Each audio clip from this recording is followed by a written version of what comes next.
ದೇವರ ನಾಮಕ್ಕೆ ಸ್ತೋತ್ರವಾಗಲಿ. ದೇವರು ನಮಗೆ ಈ ದಿನವನ್ನು ಕೊಟ್ಟಿದ್ದಕ್ಕಾಗಿ ದೇವರಿಗೆ ವಂದನೆವಾಗಲಿ. ನಾವು ಇವಾಗ ನೋಡುವ ಪುಸ್ತಕದಲ್ಲಿ ಸ್ವಲ್ಪ ಜ್ಞಾನದಿಂದ ನಾವು ಅದನ್ನು ಅರ್ಥ ಮಾಡಿಕೊಂಡು ಈ ದೇವರ ವಾಕ್ಯದಲ್ಲಿ ನಾವು ಹೋಗೋಣ.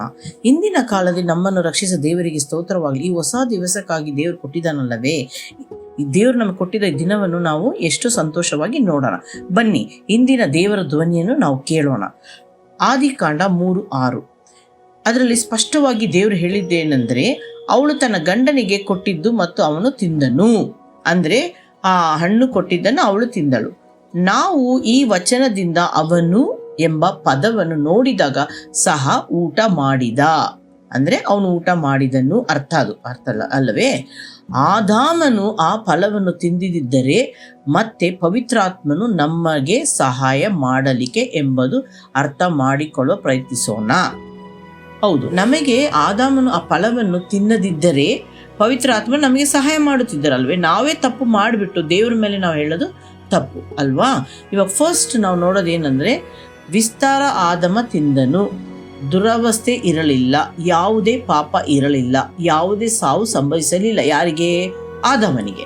ಭೂಮಿಗೆ ಶಾಪವಿಲ್ಲ, ಆ ಸ್ತ್ರೀ ಹೆರಿಗೆ ನೋವು ಇರಲಿಲ್ಲ, ಎಲ್ಲವೂ ಆದಾಮನ ನಿಯಂತ್ರಣದಲ್ಲಿತ್ತು. ಅಂದರೆ ಅದೆಲ್ಲ ಆದಮೇಲೆ ಇದೆಲ್ಲ ನಮಗೆ ಒಂದೊಂದಾಗಿ ಅರ್ಥ ಮಾಡ್ಕೊಳ್ಬೇಕಾಗುತ್ತೆ.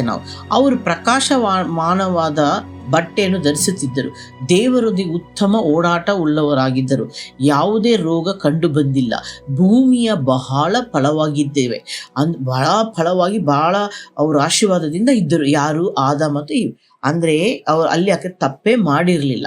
ಇವಾಗ ತಪ್ಪು ಮಾಡೋದಕ್ಕೆ ಈ ಆಶೀರ್ವಾದ ಎಲ್ಲ ಇತ್ತು ಅಲ್ಲವೇ? ಇವಾಗ ನಾವು ನೋಡೋಣ. ಆದಾಮ ಕಷ್ಟದಿಂದಲೂ ಬೆವರು ಸುರಿದು ಭೂಮಿಯ ಬರುವ ಅವಶ್ಯಕತೆ ಇರಲಿಲ್ಲ. ಯಾರಿಗೆ? ಆದಾಮಿಗೆ. ಆ ತಪ್ಪು ಮಾಡದಿದ್ದರೆ ಈ ಕಷ್ಟ ಬರ್ತಿರ್ಲಿಲ್ಲ ಅಲ್ವಾ? ಇವಾಗ ನಮಗೆ ಕಷ್ಟ ಬಂದಿದೆ ಏನಕ್ಕಂದ್ರೆ ನಾವು ತಪ್ಪು ಮಾಡಿದ್ದಕ್ಕೆ. ಅದು ನಾವು ತಿಳಿದುಕೊಳ್ಳಬೇಕು. ನಮ್ಮ ಜೀವನದಲ್ಲಿ ನಾವು ಏನು ತಪ್ಪು ಮಾಡಿದ್ವಿ, ಆ ತಪ್ಪು ಮಾಡಿದ್ದಕ್ಕೆ ನಮ್ಮ ಜೀವನದಲ್ಲಿ ಇವಾಗ ನಾವು ಅನುಭವಿಸ್ತಿದ್ದೇವೆ ಅಲ್ವಾ? ಅವಾಗ ಆದಾಮ ಆ ತಪ್ಪು ಮಾಡಿದಕ್ಕೆ ಕಷ್ಟವನ್ನು ಅನುಭವಿಸಿದ್ದಾರೆ. ದೇವರು ಕೊಟ್ಟಿದ್ದ ಸುಖವನ್ನು ಬಿಟ್ಟು ಇದಕ್ಕೆ ಬಂದಿದ್ದಲ್ಲ. ಸಾತಾನ್ ಮಾತನ್ನು ಕೇಳಿ ಹೊಳವಾಗಿದ್ದಕ್ಕೆ ಇಷ್ಟು ಕಷ್ಟಪಡಬೇಕಾಗುತ್ತೆ. ಇವಾಗ ನಾವು ಬನ್ನಿ ನೋಡೋಣ. ಇವಾಗ ಇಂಥ ಅನೇಕ ವಿಷಯಗಳು ಇಲ್ಲ ಮತ್ತು ಆತನು ಏನು ಕೇಳಿಕೊಳ್ಳಲು ಅದು ಸಹ ದೇವರಿಂದ ಕೊಡಲಿರುವುದು ಅಧಿಕಾರವನ್ನು ದೇವರು ಯಾರಿಗೆ? ಆದಾಮಿಗೆ ಕೊಟ್ಟರು. ಆದರೆ ದೇವರು ವಿಗ್ರಹ ಮಹಿಮೆಯ ಮತ್ತು ಇನ್ನೂ ಮುಂತಾದ ಅಧಿಕಾರವನ್ನು ಕಳೆದುಕೊಳ್ಳುವುದಿಲ್ಲ. ಆದರದ ಪ್ರೀತಿಯ ಗೆಳೆಯರೇ, ಇಂದು ಬೆಳಗ್ಗೆ ಆದಾಮನು ತನ್ನ ಜೀವನದಿಂದ ನಾವು ಕಲಿತಿರುವ ಪಾಠವನ್ನು ಎಂದು ಒಂದು ಕ್ಷಣ ಆಲೋಚಿಸಬೇಕಾಗುತ್ತೆ. ನಾವು ಬನ್ನಿ ಇವಾಗ ನಾವು ಇದನ್ನು ನೋಡೋಣ. ಆದಿಕಾಂಡ 2:17 ಮನುಷ್ಯನು ಜ್ಞಾಪಿಸಿದನು, ನೀನು ತಿಂದ ದಿನದಿಂದ ಖಂಡಿತವಾಗಿ ಸಾಯುವಿ. ದೇವರು ಈ ಆಜ್ಞೆ ಕೊಟ್ಟರು, ಆದರೆ ನಾವು ಆಜ್ಞೆ ಮೀರಿದೀವಿ ಅಲ್ಲವಾ? ಆದರೂ ಆದಾಮನು ಅದನ್ನು ನಿಶ್ಚಯಿಸಿ ಅವನು ಹಣ್ಣನ್ನು ತಿಂದು ಮಾತ್ರವಲ್ಲ, ಬಹಳಷ್ಟು ಸಹ ಕಳೆದುಕೊಂಡನು. ಹೌದು, ಯಾಕಂದರೆ ಆದಾಮ ಮಾತು ಕೇಳೋದ್ರಿಂದ ಅದು ಬಹಳ ಸಲಹ ದೇವರ ಹತ್ರ ದೂರವಾದರು. ಆದರೆ ಅವನು ಎಂದಿಗೂ ಚರಿತ್ರಿಸಿಕೊಳ್ಳುವುದಿಲ್ಲ, ಒಡೆದು ತಿಂದನು. ಹೀಗೆ ಬೆಳಗ್ಗೆ ನೀವು ಸಹ ನಿಮ್ಮ ಜೀವನದಲ್ಲಿ ಮಾಡಬಾರದ ಒಂದು ಸಂಕಷ್ಟದ ಕಳೆದುಕೊಳ್ಳುತ್ತೀರೋ. ನೀವು ನಿಶ್ಚಯ ಕಷ್ಟದಿಂದ ಎಷ್ಟೋ ಕಷ್ಟಗಳ ಕೆಲಸಗಳನ್ನು ಮಾಡಿದರು ಮತ್ತು ಅದರಲ್ಲಿ ಫಲವೂ ಇಲ್ಲ. ಅಪಾಯಕಾರ ವಿಷಯಗಳನ್ನು ನಮ್ಮ ಜೀವನದಲ್ಲಿ ಬರುತ್ತಿದೆ. ಪಾಪ ಮಾಡುವಂಥ ವಂಚನೆಯನ್ನು ನಮ್ಮ ಜೀವನ ಹೇಗಿದೆ ಎಂದು ನಾವು ತಿಳಿದುಕೊಳ್ಳಬೇಕಾಗುತ್ತೆ. ಒಂದು ಪಾಪವನ್ನು ಮಾಡಿದರೆ ನಂತರ ನಿಮ್ಮನ್ನು ನೋಡಿ ನಾವು ಕನ್ನಡಿಗೆ ಆಗಲಿ ನಿಮ್ಮನ್ನು ನೋಡಿ ತುಂಬ ಎಚ್ಚರಿಕೆ ಆಗಿರಬೇಕಾಗುತ್ತೆ. ನಮ್ಮ ಜೀವನದಲ್ಲಿ ನಾವು ತೆಗೆದುಕೊಳ್ಳುವ ನಿರ್ಧಾರಗಳನ್ನು ನಾವು ಬಹಳ ಎಚ್ಚರಿಕೆಯಾಗಿ ತೆಗೆದುಕೊಳ್ಳಬೇಕಾಗುತ್ತೆ. ನಾವು ನಮ್ಮ ಜೀವನದಲ್ಲಿ ತೆಗೆದುಕೊಳ್ಳಬೇಕಾದ ಹೆಜ್ಜೆಗಳ ಅರ್ಥವು ನಮ್ಮ ಬಹಳಷ್ಟು ಕೇಳಿಕೊಳ್ಳಬೇಕಾಗುತ್ತೆ.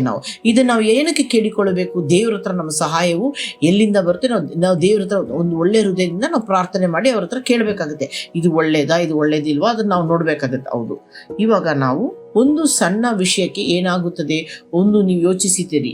ನಿಮ್ಮ ಜೀವನದಲ್ಲಿ ನೀವು ಓದುತ್ತಿರುವುದು ಕೇಳಿದುಕೊಳ್ಳುವುದು, ನೀವು ಓದುವುದಿಲ್ಲದನ್ನು ಅಪಾಯಕಾರಿಗೆ ವಸ್ತುವನ್ನು ಪಡೆಯುತ್ತೀರಿ. ಈ ಗೀತೆಗೆ ನಿಮಗೆ ಬಹಳವಾದ ಸಂಪೂರ್ಣದ ಓದಿದ್ದೀರಿ. ಕೀರ್ತನೆ 19:57 ಈ ವಾಕ್ಯವು ನಾವು ಎಲ್ಲರೂ ಓದಿದ್ದೇವೆ. ಈ ವಾಕ್ಯ ನಮಗೆ ತುಂಬ ಅರ್ಥವಾಗುತ್ತೆ. ನಿನ್ನ ಮಾತುಗಳಿಂದ ತಕ್ಷಣ ನಡೆಯುವನು ಎಂದು ನನಗೆ ಖಚಿತವಾಗಿ ಪರಿಸ್ಥಿತಿಸಿ ಎನ್ನೇ ಆಗಲಿ ನಾವು ಮಾಡಿರುವ ನಿಶ್ಚಯವಾಗ ಬಗೆ. ನೀವು ಒಂದು ಕೈಕೊಂಡು ಧ್ವನಿಯನ್ನು ನಿಶ್ಚಯವಾಗಿ ಯೋಚಿಸಿದರೆ ಈ ವಾಕ್ಯ ಪ್ರಕಾರ ಕ್ರಿಯೆಗಳನ್ನು ಆಗುವುದು ಅಥವಾ ಶಿಕ್ಷೆ ತಪ್ಪಿಸುತ್ತವೆ. ನಾವು ಈ ತಪ್ಪನ್ನು ಮಾಡದಿದ್ದರೆ ನಮ್ಮ ಜೀವನದಲ್ಲಿ ನಾವು ಈ ತಪ್ಪನ್ನು ಶಿಕ್ಷೆಗೆ ದೂರವಾಗಿರುತ್ತೆ. ಆದರೆ ನಾವು ಎಲ್ಲಿ ಮಾಡ್ತಿದ್ದೀವಿ? ನಾವು ಮಾಡ್ತಿಲ್ಲ ಅಲ್ಲವೇ? ನಮ್ಮ ಜೀವನ ನಿಮ್ಮ ಜೀವನದಲ್ಲಿ ನಿಮ್ಮ ನಿರಂತರವಾದ ಅವಲಂಬಿಸಿದ ಅದರ ನಂತರ ಯಾವುದೇ ಪ್ರಮಾಣದ ನೋವು ಇರುವುದಿಲ್ಲ. ನಾವು ಒಳ್ಳೆಯದಾಗಿ ದೇವರ ಹತ್ರ ನಾವಿದ್ದರೆ ನಮಗೆ ಯಾವ ನೋವು ಯಾವ ಕಷ್ಟವೂ ಬರೋದಿಲ್ಲ. ಆದರೆ ನಾವು ಈ ಲೋಕದಲ್ಲಿ ಇರೋದ್ರಿಂದ ನಾವೆಲ್ಲ ಕಷ್ಟವನ್ನು ಪಡಬೇಕಾಗುತ್ತೆ. ಅನೇಕ ಜನರು ತಮ್ಮ ವಾಕ್ಯಸ್ಥರವನ್ನು ನಡೆಯಲು ಬಯಸುತ್ತದೆ ಹೇಳುತ್ತಾರೆ, ಆದರೆ ಅವರು ಕೆಟ್ಟ ಕೃತ್ಯಗಳನ್ನು ಮಾಡುವವರಾಗಿದ್ದಾರೆ. ಸಹವಾಸದಿಂದಲೇ ಮತ್ತು ಅದಕ್ಕಾಗಿ ಅವರು ವಾಕ್ಯಗಳನ್ನು ಜೀವಿಸುವುದಿಲ್ಲ. ಆದರೆ ಈ ಕೀರ್ತನೆ 119, 115 ದೇವರ ಆಜ್ಞೆ ಕೈಕೊಳ್ಳುತ್ತೇವೆ. ಅಕ್ರಮ ಮಾಡುವವರು ನನ್ನಿಂದ ತೊಲಗಿ ಹೋಗಿರಿ. ದೇವರು ಈ ಮಾತು ಸ್ಪಷ್ಟವಾಗಿ ಹೇಳಿದ್ದಾರೆ. ಯಾರು ಅಕ್ರಮ ಮಾಡ್ತಾರೋ ನನ್ನ ಎದುರಿಗೆ ಬರಬೇಡ್ರಿ, ನೀವು ತೊಲಗಿ ಹೋಗಿರಿ ದೇವರು ಹೇಳುತ್ತಾರೆ. 1 ಕೊರಿಂಥಿಯನ್ಸ್ 15:33 ದೇವರು ಇನ್ನೂ ಹೆಚ್ಚಾಗಿ ಹೇಳುತ್ತಾನೆ, ನಿಮ್ಮ ದುಷ್ರೋಗಿಯಿಂದ ಹೋಗಿ ದೇವರ ಆಜ್ಞೆಗಳು ಪಾಲಿಸಿದ ಕಾರಣ ಮೋಸ ಹೋಗಬೇಡಿರಿ. ಹೌದು, ನಾವು ಈ ತಪ್ಪನ್ನು ಮಾಡಿರ್ಬೇಕಾದ್ರೆ ನಾವು ಮೋಸ ಹೋಗ್ತಿದ್ದೀವಿ. ಅದಕ್ಕೆ ದೇವರು ನಮ್ಮನ್ನು ಎಚ್ಚರಿಸಿದ್ದಾರೆ, ನಾವು ಮೋಸ ಹೋಗಬಾರದು. ಕೆಟ್ಟ ಸಹವಾಸವು ಒಳ್ಳೆಯ ನಡತೆಯನ್ನು ಹಾಳು ಮಾಡುತ್ತದೆ. ನಾವಿವಾಗ ಪ್ರಾರ್ಥನೆ ಮಾಡಿಕೊಳ್ಳೋಣ ಬನ್ನಿ. ತಂದೆಯೇ, ಇಂದು ಬೆಳಗ್ಗೆ ನಿಮ್ಮ ಧ್ವನಿಯು ಕೇಳಿ ನಾನು ನಿಮಗೆ ಧನ್ಯವಾದ ಅರ್ಪಿಸುತ್ತೇನೆ. ತಂದೆಯಾದ ಆದಾಮ ನಿಶ್ಚಯದ ಹಣವನ್ನು ತಿಂದು ಮತ್ತು ಆಜ್ಞೆಗಳನ್ನು ಮೀರಿದ ಮಾತು ಪಾಪ ಮಾಡಿ ಬಹಳಷ್ಟು ಕಳೆದುಕೊಂಡನು ಎಂಬುದು ನಿಜ. ಅದೇ ರೀತಿ ನಾನು ನನ್ನ ಜೀವನದಲ್ಲಿ ತುಂಬ ಕಳೆದುಕೊಂಡಿದ್ದೇನೆ. ನಾನು ನನ್ನ ಜೀವನವನ್ನು ಹಾಳು ಮಾಡಿದ್ದೇನೆ. ಕರ್ತನೇ, ನನ್ನನ್ನು ಕ್ಷಮಿಸು. ಯಾಕಂದರೆ ನನ್ನ ಜೀವನದಲ್ಲಿ ಯಾವ ವಿಷಯವನ್ನು ಬದಲಾಗುತ್ತಿಲ್ಲ. ಯಾಕಂದರೆ ನಾನು ಮಾಡಿದ ಪಾಪವು ಈ ವಿಷಯದಲ್ಲಿ ನನಗೆ ಸಹಾಯ ಮಾಡು ದೇವರೇ. ಕೆಟ್ಟ ಸಹವಾಸದಿಂದ ಬಿಟ್ಟು ನಿಮ್ಮಲ್ಲಿ ಸೇರುವಂತೆ ನನಗೆ ಸಹಾಯ ಮಾಡುವಿರಿ. ಯೇಸು ಕ್ರಿಸ್ತನು ತಂದೆಯಾದ ಹೆಸರಿನಲ್ಲಿ ನಾನು ಬೇಡಿಕೊಳ್ಳುತ್ತೇನೆ. ಆಮೇನ್. ಎಲ್ಲರಿಗೂ ಶುಭವಾಗಲಿ.